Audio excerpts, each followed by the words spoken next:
მოგესალმებით ეთერშია გურის ახალი ამბები მე თამთა დოლიცე ვარ. მას შემდეგ რაც რუსეთმა წააგო სირიაში, უკრაინაში, მოლდოვასა და რუმინეთში, საქართველოში უნდა გაიმარჯვოს. ამის შესახებ საქართველოს პრეზიდენტმა სალომე ზურაბიშვილმა ევროპარლამენტში გამოსვლისას განაცხადა. ეს ევროპის სტრატეგიულ ინტერესებსაც ეხება. საქართველო არის, იყო და დარწმუნებული ვარ იქნება დასავლეთისა და ევროპის დასაყრდენი რეგიონში.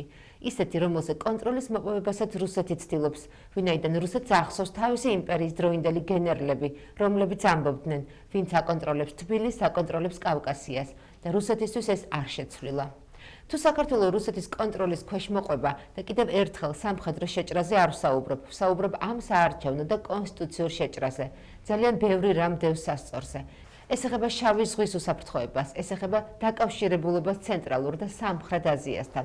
ეს ეხება სომხეთის ევროპულ მომავალს, ასე რომ ეს გაცილებით მეტია, ვიდრე მხოლოდ საქართველო, ან მხოლოდ საქართველოს დემოკრატია. პრეზიდენტმა ევროპულ ქვეყნებს საქართველოს ხალხის მხარდაჭერისთვის კონკრეტული ქმედებებისკენ მოუწოდა. როდესაც თქვენ ბოლოს სტუმრობდით ევროპარლამენტს, ჩვენ განვიხილავდით თქვენი ქვეყნის პროგრესს ჩვენს ევროპულ ოჯახში გაწევრიანებისკენ გზაზე. დღეს ეს გზა საფრთხის წინაშეა.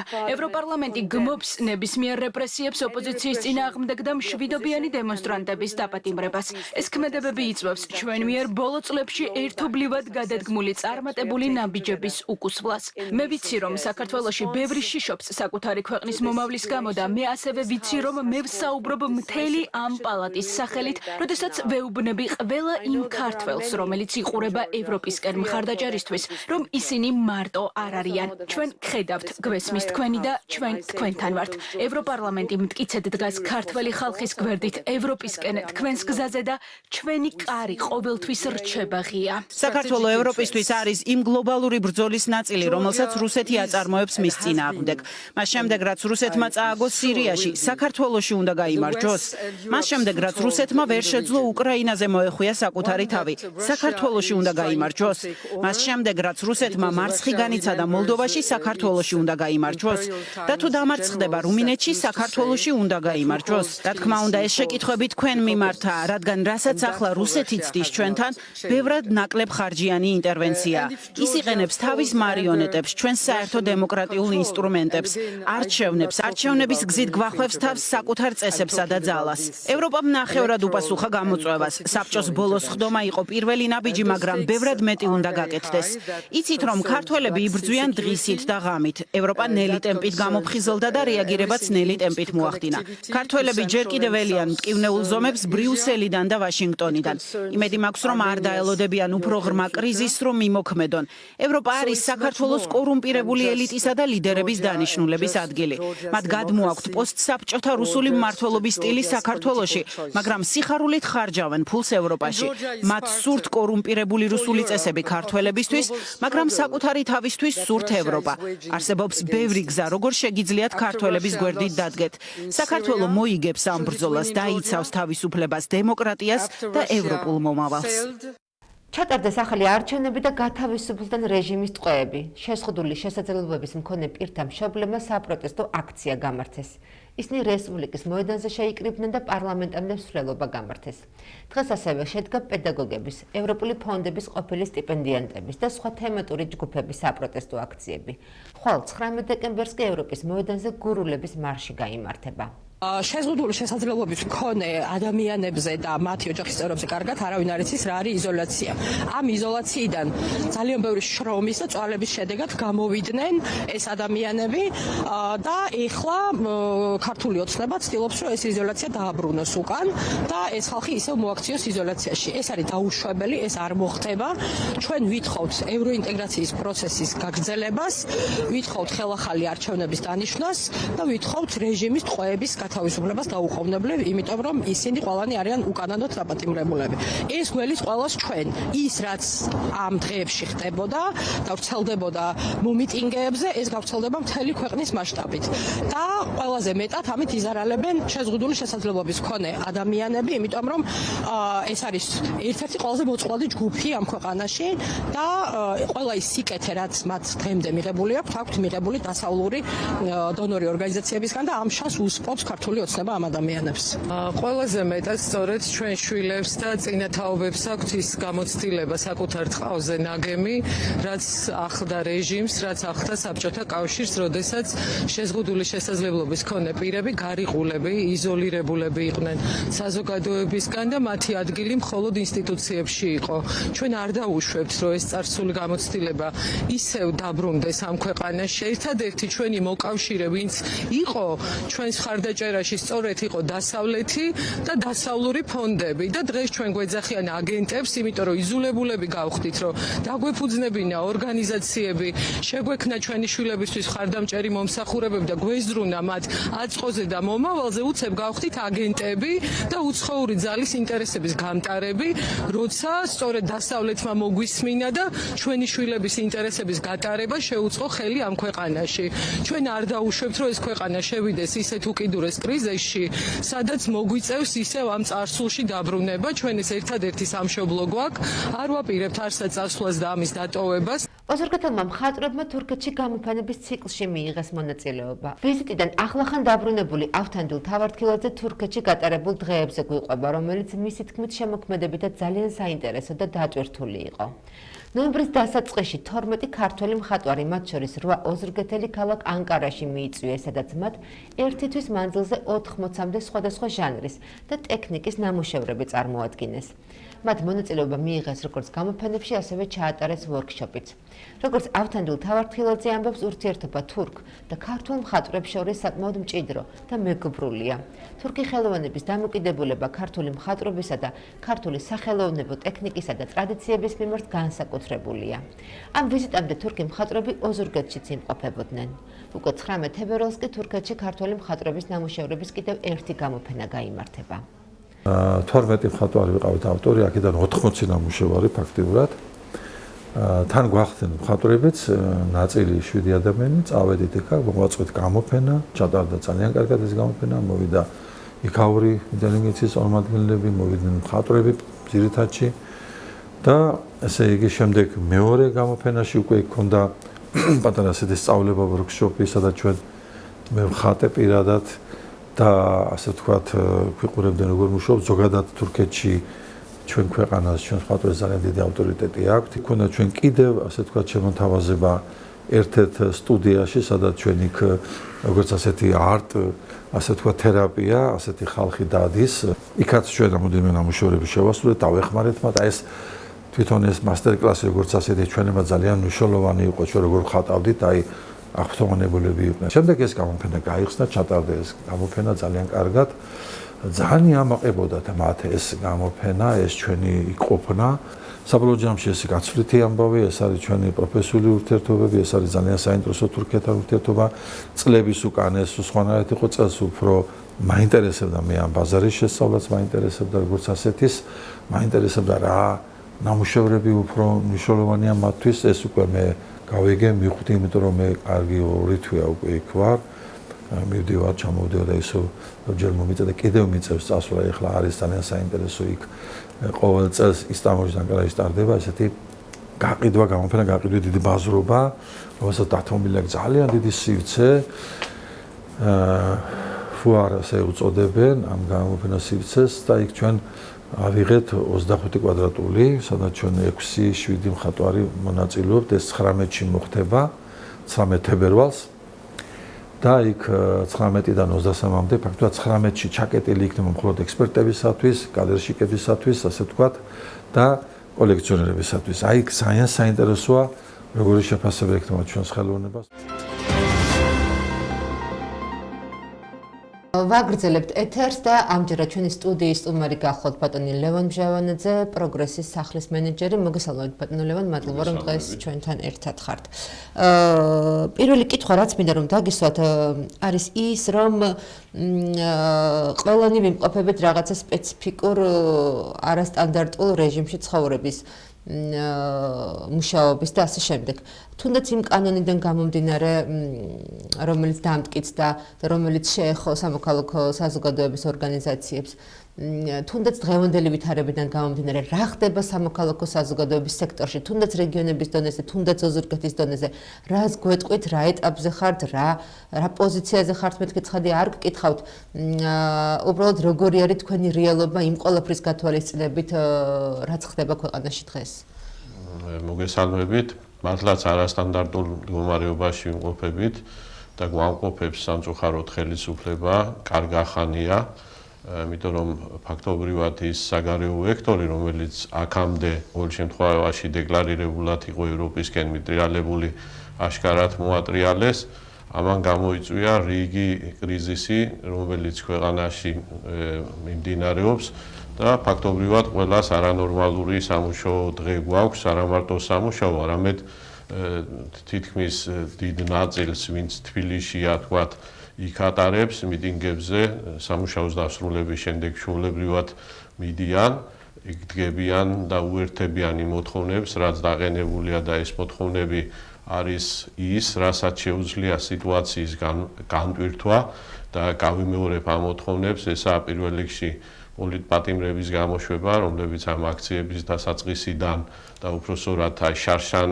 როდესაც გაზაფხულზე უпроსორად დაიწყო რუსული კანონის მიღება, მაშინაც დაიჭირეს რამდენიმე და იმის შემდეგ ამ ნოემბრიდან დეკემბრის დღეებში დაჭერილთა განთავისუფლება. მეორე მოთხოვნა არის ხელახალი არჩევნების ჩატარება, რომელიც უნდა ჩატარდეს ისეთ გარემოში, რომელიც არანაირად არ ემგავნება იმ წინა არჩევნების გარემოს, რაც იყო ფაქტობრივად დიდი შეთქმულება იყო და აი თვითონ არჩევნების ტექნიკური ნაწილი შეიძლება ერთი მხარია, მაგრამ აშკარად იყო დარღვეული ყველა ეს მოთხოვნა, რაც ფაქტიურად არჩევნებს უნდა ახდეს და განსაკუთრებით გამოყოფ ჩანდა ჩვენი არჩევანი და ეს გავლენას ახდენდა იგივე ამომრჩეველზე ხმის მიცემის დროს. რამაც სამწუხაროდ სხვადასხვა სხვა დარღვევებთან ერთად საერთო სურათი მოგცა. რა არის გამოსავალი, ხო? ფაქტობრივად ესაა გამოსავალი, სხვანაირად გამოსავალი არ ჩანს და მოდი მეორე მოდელს თუ განვიხილავთ, რომ თქვათ ხელისუფლება შეძლებს გადატახოს სამოქალაქო სექტორის და მთლიანად მთელი ქართველი საზოგადოების ეს ასე ვთქვათ პროტესტი ამ შემთხვევაში ძალიან ცუდი მოვლენები შეიძლება განვითარდეს ქვეყანაში და ამის პროგნოზის გაკეთება მე მგონი იოლია. იქიდან გამომდინარე რომ აი სულ რამოდენიმე დღეა რაც იგივე გაუქმება მოხდა ყველა დიპლომატიური პასპორტის მქონე პიროვნების მათ მოუწევთ ვიზების აღება და ეს რას ნიშნავს ფაქტობრივად ქვეყანას გაუჭირდება საგარეო პოლიტიკის განხორციელება იქიდან გამომდინარე რომ ყველა ეს ადამიანი ვინც უნდა ემსახურებოდეს ქვეყნის ასე ვთქვათ განვითარებას შეფერხებულად იმუშაებს შესაბამისად ეს გამოიწვევს კიდევ უფრო დაშორებას იმ ევროპიდან და აქედან გამომდინარე ეს პირდაპირ აისახება ბიზნესზეც, იმიტომ რომ ბიზნეს გარემო ისევ გაფუჭდება და ის რაც რის გამოც ტრაბახობენ, თქვათ რომ გაზრდილი იყო შემოსავლები და მე შემიძლია ვთქვა რომ ნამდვილად ასე იყო, იმიტომ რომ უკრაინა-რუსეთის ომმა გამოიწვია რუსეთიდან დიდი მიგრაცია და ფულადი ნაკადის შემოდინება, რომელმაც მოკლევადიანი ეფექტი მოახდინა, მაგრამ აი გრძელვადიანი კუთხით თუ შევხედავთ, ხო, ეს უკვე პირიქით მოხდება ბევრი უცხოური კომპანია, რომელიც ძალიან კარგად გრძნობდა საქართველოში თავს, შეეცდება თავისი ბიზნესი გაიტანოს ქვეყნიდან, იმიტომ რომ ქვეყანა გარდა უცხოური ბიზნესებისა პრინციპში გვაქვს აი 500-ზე მეტი ბიზნეს ორგანიზაციის ერთობლივი განცხადება, ხომ დიდი თუ მცირე ბიზნესების წარმომადგენლებს. კი, აბსოლუტურად ბიზნესი მე მგონი სწორად რეაგირებს ყოველთვის ასეთ რყევებზე და ის რომ საკმაოდ წყვილმა ბიზნესმა ბიზნესის წარმომადგენლებმა გააკეთეს ეს განცხადებები ხელახალ არჩევნების ჩატარების შესახებ მეტყველეს იმაზე თუ რაოდენ კრიზისში ვართ შესული.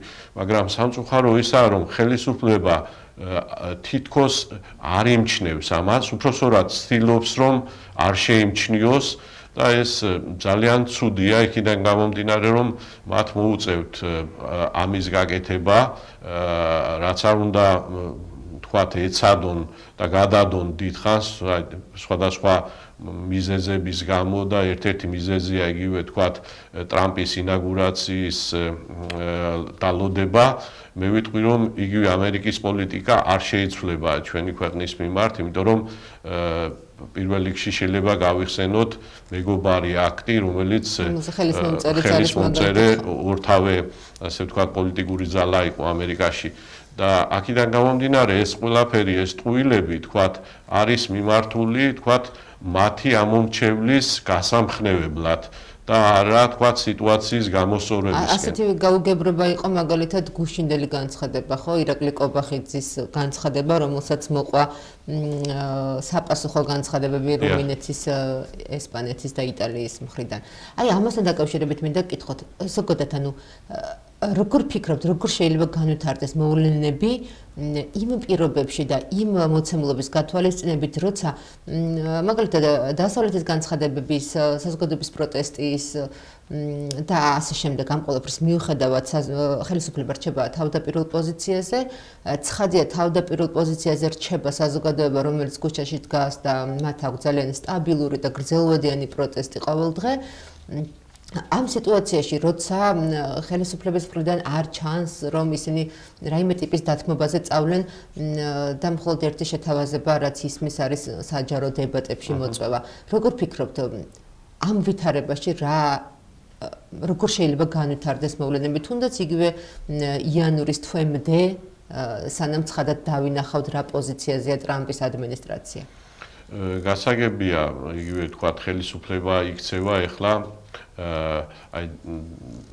არ იმჩნევს იმ მოვლენებს რაც ხდება და სასაცილოც იყო თქვათ იგივე თქვათ კალაძის განცხადება რომელმაც თქვა რომ ერთი და იგივე ხალხი დადის მიტინგზე უბრალოდ ტანზე იცვლიანო და მინდა გითხრათ რომ პირიქით რაც უფრო დრო გავა პროტესტის მონაწილეთა რაოდენობა გაიზრდება ერთ-ერთი დასკვნა რაც ხელისუფლებამ გააკეთა და რა შეცდომებსაც უშვებდა პირველი დღეების განმავლობაში, როდესაც მიტინგებს ფაქტობრივად თავდაპირველად უმიზეზოდ არბევდა და აბსოლუტურად მესმის რომ თქვათ იგივე შუშხუნების სროლა და ის მოყვებოდა ხოლმე მეც რამდენჯერ ვიყავი მიტინგზე, მხოლოდ მას შემდეგ იწყებოდა რაც პოლიცია იწყებდა მოქმედებას. ანუ მას შემდეგ უფრო იყო პროტესტის გზნობა და ხელისუფლებამ ეს მიხვდა რომ რაც უფრო მეტი ძალადობის აქტი განახორციელა, მით უფრო მეტი ადამიანი მივიდა მეორე დღეს და შესაბამისად შეცვალა ტაქტიკა. ანუ ამ წუთას ატყობთ ხო ეს დღეები უფრო გრძელვადიანი შეიძლება იყოს ეს ტაქტიკა გასაგებია რასაც ამბობთ და უფრო გადაიტანა აი ეგრეთ წოდებული ტიტუშკების მიქსევაზე და ყველა დღე არის ხოლმე აი სხვადასხვა ფაქტები რომელიცაც ჩვენ პირდაპირ ეთერით უყურებთ ან ვინც იქ იმყოფება იქვე ამჩნევს ხოლმე მე ვფიქრობ რომ ხელისუფლება ყველანაირად ეცდება რომ რაც შეიძლება შორს გადაიტანოს გადაწყვეტილების მიღება იმიტომ რომ კიდევ იმედი აქვს რაღაცის მაგრამ ფაქტობრივად ძალიან ცდება იქიდან გამომდინარე რომ რაც უფრო მეტი დრო გავა მით უფრო დაზარალდებიან თვითონ იმიტომ რომ მათ შეეძლოთ ეს პროცესი ძალიან მომტკივნეულოდ გაიარათ მაგრამ ყოველ დღე რაღაც ახალ სისულელეებს აკეთებენ რომელიც პირიქით ესკალაციას დის და ამ პროცესის დუღილის ტემპერატურას უფრო მაღლა წევს შესაბამისად რაც უფრო მაღლა იწევს ტემპერატურა მით უფრო ჩქარა გამოვა ეგრეთ წოდებული ორთქლი და შესაბამისად დროზე უფრო მეტი ზარალი მიადგება მათ იმიჯს და ასე ვთქვათ შემდგომი არჩევნები როცა ჩატარდება იქაც ასახული იქნება თუ კი შეძლებენ ამ არჩევნებამდე მიიტანონ თავი მათთვის ის შედეგი გასაგებია სავსებით ძალიან დიდი მადლობა ეთერში მოსვლისთვის და პოზიციის დაფიქსირებისთვის მე შეგახსენებთ რომ ჩვენ საუბრობდით ბატონ ლევონ ბჟავანაძესთან ერთად ის გახლავთ პროგრესის სახლის მენეჯერი ახლა კი ჩვენს ეთერში სტუდია ვაშინგტონის დროა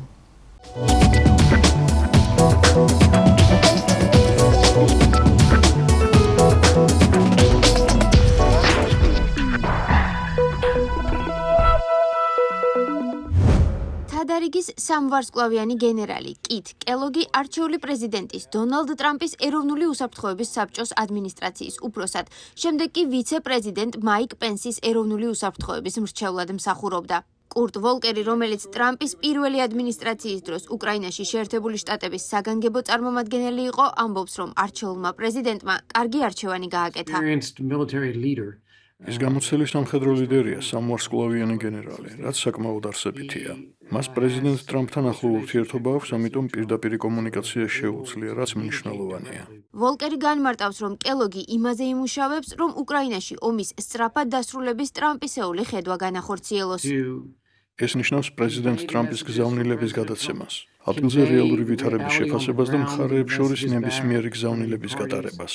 კელოგი უკრაინაში ომის დასრულების გეგმის თანაავტორია, რომელიც ამერიკის პოლიტიკის ინსტიტუტის ამერიკული უსაფრთხოების ცენტრმა გამოაქვეყნა. მისი აზრით, შეერთებულმა შტატებმა ცეცხლის შეწყვეტისა და მოლაპარაკებებზე დაფუძნებული შეთანხმების მისაღწევი ოფიციალური პოლიტიკა უნდა დაიწყოს. ამ გეგმით, თუ კიევი რუსეთთან მოლაპარაკებებს დაიწყებს, შეერთებული შტატები უკრაინის შეიარაღებას გააგრძელებს. რუსეთის მოლაპარაკებებში ჩართვის დასარწმუნებლად კი კელოგი კიევის ნატოში გაწევრიანების შეყოვნებისა და მისთვის უსაფრთხოების გარანტიების მიცემის იდეით გამოდის. ის ამ გეგმის შესახებ ამერიკის ხმას ივლისში ესაუბრა.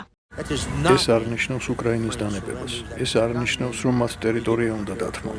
კელოგმა ბაიდენის ადმინისტრაცია უკრაინისადმი არასაკმარისი სამხედრო დახმარებისთვის გააკრიტიკა. ეველინ ფარკასი, რომელიც ობამას ადმინისტრაციის დროს თავდაცვის დეპარტამენტში რუსეთ-უკრაინის პოლიტიკას უძღვებოდა, ამას ეთანხმება. ვფიქრობ, ტრამპის ადმინისტრაცია კარგად იწყებს იმ მხრივ, რომ უნარიან ექსპერტს ნიშნავს და ასევე ამ საქმეს მნიშვნელოვან პრიორიტეტად გამოყოფს. უკრაინაში ამერიკის ყოფილ ელჩს ჯონ ჰერბსტს კი სჯერა, რომ კელოგს ესმის, რომ უკრაინაში პუტინის აგრესია ევროპასა და მსოფლიოში ამერიკულ ინტერესებს ემუქრება. მას ესმის, რომ ომის ესე დასრულება, რაც როგორც ტრამპს ესმის, უკრაინის გადარჩენას უზრუნველყოფს. ეს შეერთებული შტატებისთვის მნიშვნელოვანია. თუმცა ტრამპის ყოფილ მრჩეველს, ეროვნული უსაფრთხოების საკითხებში და მის ღია კრიტიკოს ჯონ ბოლტონს მიაჩნია, რომ კელოგს ამ თანამდებობისთვის საკმარისი გამოცდილება არ აქვს. მას თვითონ კონფლიქტის შინაარსის შეგრძნება არ აქვს. ის ბევრი კუთხით ნატოს ოპონენტია. დევიდ კრამერი, რომელიც უმცროსი ჯორჯ ბუშის ადმინისტრაციის სახელმწიფო დეპარტამენტში ევროპულ პოლიტიკას უძღვებოდა, ტრამპის მეორე ადმინისტრაციის ეროვნული უსაფრთხოების გუნდის შემადგენლობას უკრაინისთვის და ევროპისთვის იმედის მომცემ ნიშნად მიიჩნევს. ვფიქრობ, რომ მაგალითად გენერალ კელოგის საგანგებო დესპანად შერჩევა ძალიან იმედის მომცემი ნიშანია. სენატორ და იმედია სახელმწიფო მდივან მარკო რუბიოსაც ვითარება კარგად ესმის. ეროვნული უსაფრთხოების საკითხების მრჩეველი მაიკლ უოლსი ძალიან ძლიერი არჩევანია. უკრაინაში ამერიკის სპეციალური წარმომადგენლის თანამდებობაზე კონკრეტული კანდიდატის დანიშვნას სენატისგან დამტკიცება არ სჭირდება.